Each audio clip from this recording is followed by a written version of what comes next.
পাকিস্তানে অধীনে ইলেকশন করে মেজরিটি হয়েছেন, তো পাকিস্তানের তো প্রধানমন্ত্রী কেন, পাকিস্তানের নেতৃত্বই তো ওনার হাতে থাকার কথা।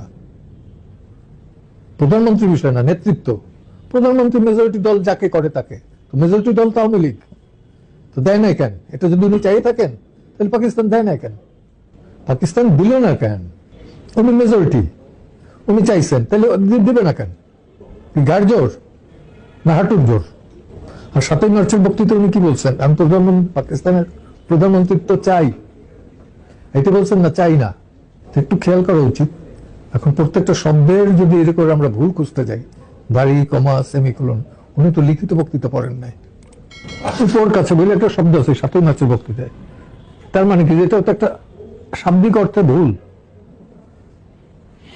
তো এই যে কথাগুলো, এইটা তার এই ভুল ধরিয়া তো কি বুঝাইতে চাই আমরা, যারা এই ভুল খুঁজি তারা কি বুঝাইতে চাই সেটা আমি তো জানতে চাচ্ছি যে সেটার কারণটা কি। বঙ্গবন্ধু নিশ্চয়ই কোনো অপরাধ করছেন। কি অপরাধ করছেন? অপরাধ করছেন উনি পাকিস্তানিদের বিরুদ্ধে কথা বলছেন, অপরাধ করছেন উনি বাঙালিদের পক্ষে কথা বলছেন, অপরাধ করছেন উনি বাঙালিদের স্বাধীনতা চাইছেন, স্বাধিকার চাইছেন, অধিকার চাইছেন, এগুলো তো অপরাধ। অতএব তার নাম ওইখানে না থাকাই ভালো। যারা এই অপরাধ করেন নাই, স্বাধীনতা চান নাই, বাধ্য হইয়া স্বাধীনতার কথা বলছেন। আমি এখনো বলি যে ৩ ক্যাটাগরির লোক মুক্তিযুদ্ধে গেছে।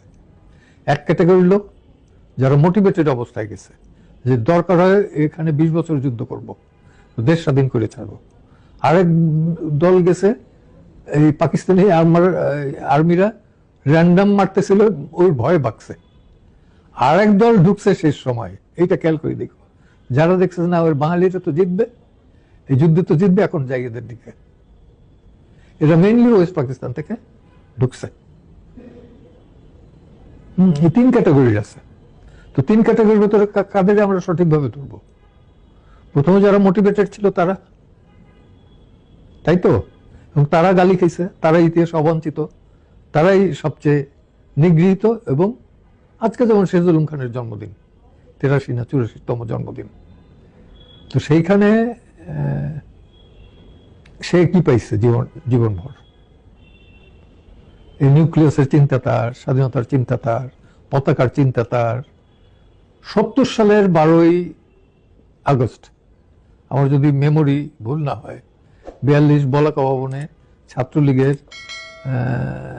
সাংগঠনিক সম্পাদক স্বপন কুমার চৌধুরী প্রথম একটা প্রস্তাব আনে, স্বাধীন সমাজতান্ত্রিক বাংলাদেশ। ৭০-এর, ৭১-এ না কিন্তু, ৭০-এর ১২ই আগস্ট। এবং সেইখানে বলা হয় যে আমরা ৬ দফাও না, ১১ দফাও না, আমরা ১ দফায় যাব, এবং স্বাধীন সমাজতান্ত্রিক বাংলাদেশ। নূর আলম সিদ্দিকী প্রিজাইড করতেছিল, এর উপর ভোটাভুটি হয়। ৩৬ ভোট স্বাধীনতার পক্ষে, আর ৫ ভোট না ৬ ভোট ছিল বিপক্ষে। বিপক্ষে না, তারা স্বায়ত্তশাসনের পক্ষে ছিল। এখন কেউ স্বপন চৌধুরীর নাম জানে? ইতিহাস আছে নাই। চিটাঙে বলা হয় যে তারে ধরিয়া মারিয়া জীবিত অবস্থায় গায়ের চামড়া খুলছে, এত টর্চার করছে।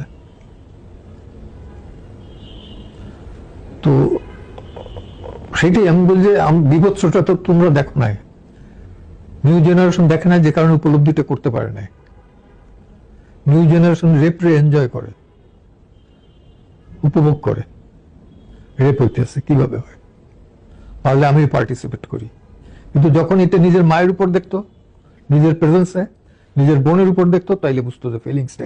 ভিডিওটি পুরো দেখার জন্য আপনাকে ধন্যবাদ।